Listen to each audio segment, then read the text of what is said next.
Okay, let's talk distributed loads. Here's a little aside.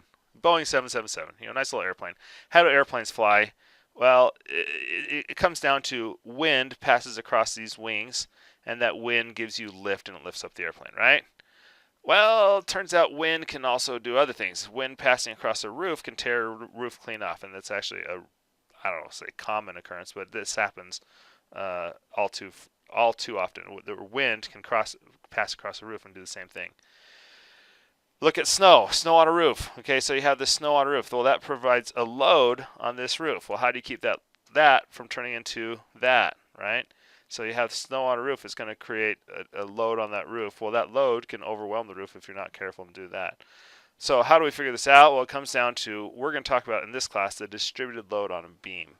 And the idea here is that a distributed load is represented by plotting the load per unit length, and the load is equal uh, to the area under the curve. So what does that mean?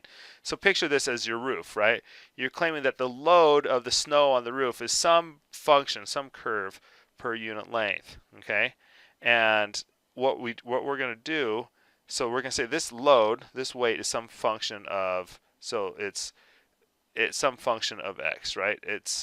And so it turns out that the total load of this distributed load is, you have to integrate up the curve, or you calculate the area under the curve, and that will give you the total load.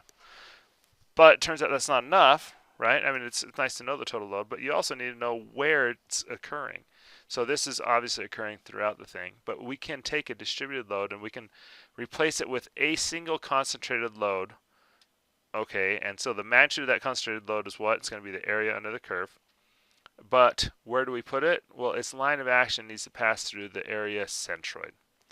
And so you have this curve, right? Here's our load on the curve, and we're going to claim that, say snow or wind or something creates this load on this curve, or sorry, on this beam. And then we're going to say, okay, to figure out the magnitude of that load, you just integrate it. You have the area under the curve, that's the magnitude. And where do we put it? Do we apply it here? Do we apply it here? Do we apply it here? Well, it passes through the centroid of that area. So let's do an example of just that. Here's a beam with a distributed load. Let's determine where the load takes place and what the equivalent reactions are going to be for this.